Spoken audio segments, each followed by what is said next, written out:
Hello and welcome to PoE For Dummies episode 8, Heist. Heist is basically you go in a map, you loot things up till the end, you pick up the valuable rewards and then you leave. Hopefully alive. If you don't, you lose all the items. So Heist is, as the name says, it's a heist. You unlock it in Act 6 by dropping a smuggler's cache. A smuggler's cache is a cache that has heist contracts, small contracts, or blueprints, which are the bigger ones, and of course it has some rogue markers. When you click on a rogue marker, right click it, it opens up a portal to the rogue harbor in which your heist can take place.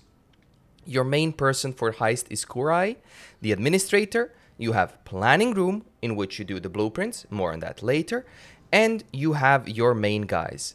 Adia, who gives you heist and prepare grand heist options. Wakano, where you can buy heists here per level, starting from level 67 or 68, if I'm not mistaken. Every level, his inventory refreshes. Once you hit level 100 and you buy his contracts, no more contracts. So, also, you cannot down level anymore, so you cannot rebuy contracts, so keep that in mind. Faustus is your guy to sell your heist valuables to, and he gives you rogue markers for them. So for Heist has a cheat sheet, which I will be sharing in the description down below, but you have your 2, 4, 6, 8, 9 people that you will use in your heists. Each one of them has different specializations that you can use for your blueprints, contracts, and so on. Agility, brute force, counter, thaumaturgy, deception, demolition, engineering, lockpicking, perception, and trap disarmament. It's not difficult to level. It takes up to 10 contracts from level 1 to 5, depending on the contract level and the experience you get from each contract. And you can get different rewards from different contracts. Everything is in the spreadsheet, but in cheat sheet. I will show you this. So you have, let's say, contract bunker. You can roll these contracts by using alchemy orbs, scouring orbs, val orbs to corrupt them. That will increase the item quantity, rarity, but there's an alert bar. Alert bar is the enemy's alertness to your presence if it reaches full.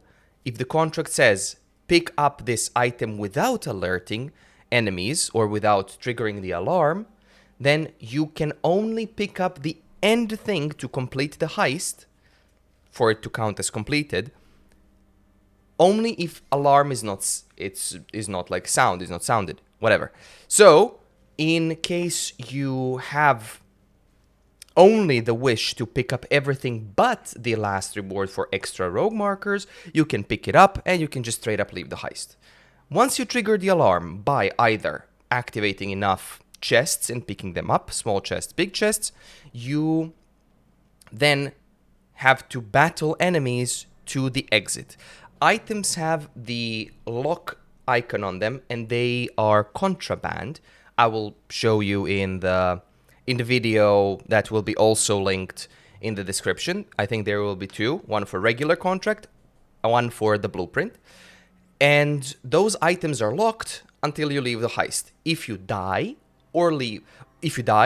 items drop on the ground, heist is over. If you leave, items get unlocked, they're yours to keep. Now, the higher level heists, higher level contracts, can drop items for your characters. So items are like flash powder of selfishness, that's for Vinderi. This one's for any job. So there's trap disarmament for Vinderi, for Tulina, and so on.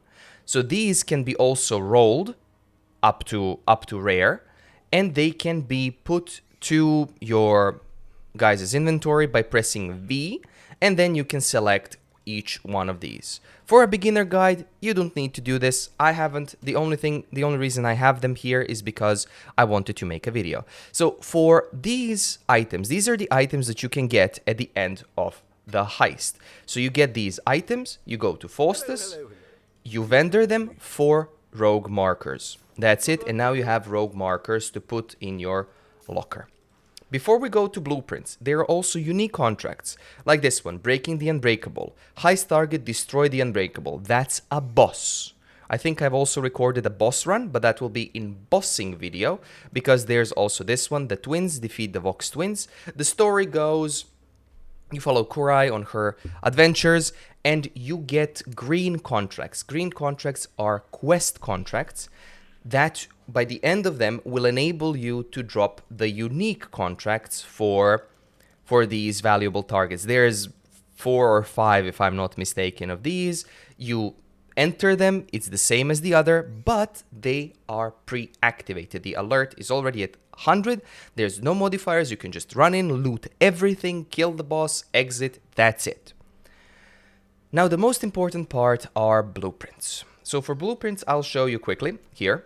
I don't have enough resource to open this, but we don't go to purchase, we go reveal blueprint details, you put a blueprint, and then you can open up wings. Some of these have all wings opened, some of these have one wing open out of, this one has wings revealed 3 out of 3. So it can have 1 out of 4, 1 out of 2, 2 out of 2, and so on. You have 3 people that can reveal your blueprints. Wakano, which gives you reveals when you do regular small contracts. Gianna, when you do missions with her, she gives you a 40% discount on reveals. And Niles, when you do a mission with him or a small contract with him, he gives you a 10% discount. So if you want to farm discounts for blueprints, Gianna is your girl, but you have to do the regular contracts first. If you run out of them, you can always use Wakano. He gives you 1, I think, every small contract that you do. Doesn't matter with whom you do it. So you can unlock wings by clicking on the wings. Let me just see if I by any chance have any remaining ones. I think I've shown this one. There we go. Good. I've shown this one in a separate video. All of these will be linked below. So you can have here, reveal wing contains this, and that. And the other wing contains this, and that. If you want to see what it contains also, you can hold Alt and it will show you what it totally has. It doesn't show you which wing has the rewards, but it shows you what it totally has. You can also reveal entire wing. As you can see, it costs a lot more rogue markers, which I don't have, or you can just reveal a wing for the amount of rogue markers, and that's it. If you unlock ladders, that's an escape route. Everything is written to you, what you can open, what it requires, how many rogue markers, and so on. Once you decide you are ready to embark on an adventure, on a blueprint, the blueprint can be rolled by using alchemy orbs as well as scours, as val orbs, and whatnot. The only thing I haven't mentioned so far for blueprint before this one is there are blueprints that give you different items. Heist target, enchanted armaments, those are special bases for heist that you can get. And also there's replica or experimented items. Those are special replicas of unique items. Then there's unusual gems and so on.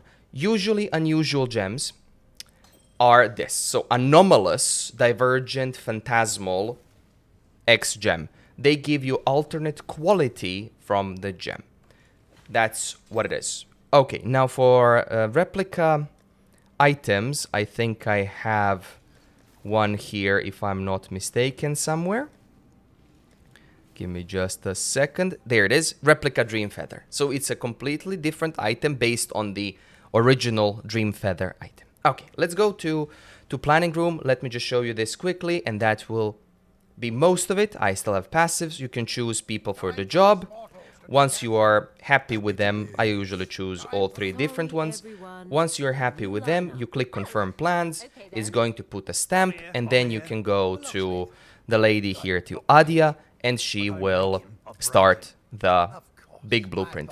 In blueprints, even if it has 2 wings, you can leave the heist after the wings, come back here, put your items in, and then you can come back into the blueprint. Okay, they also have a lot of dialogue.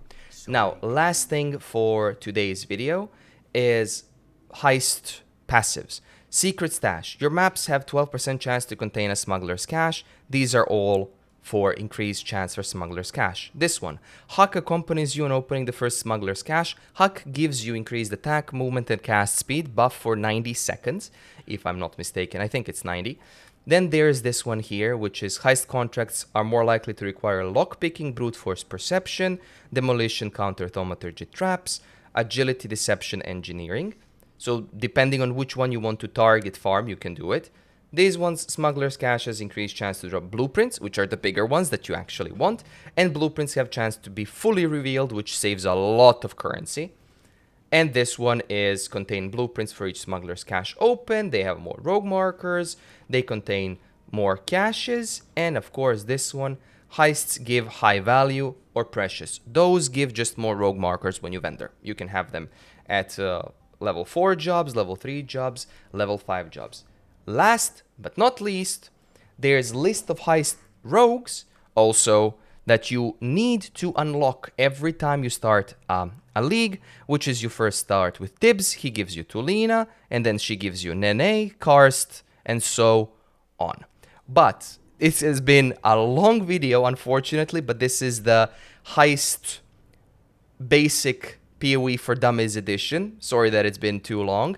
I will upload all the other videos that are in concern of Heist down below in the description. So thank you once again for watching. If you want to catch me, I stream on twitch.tv/heavyheels. Have a wonderful time, and I'll see you in the next episode.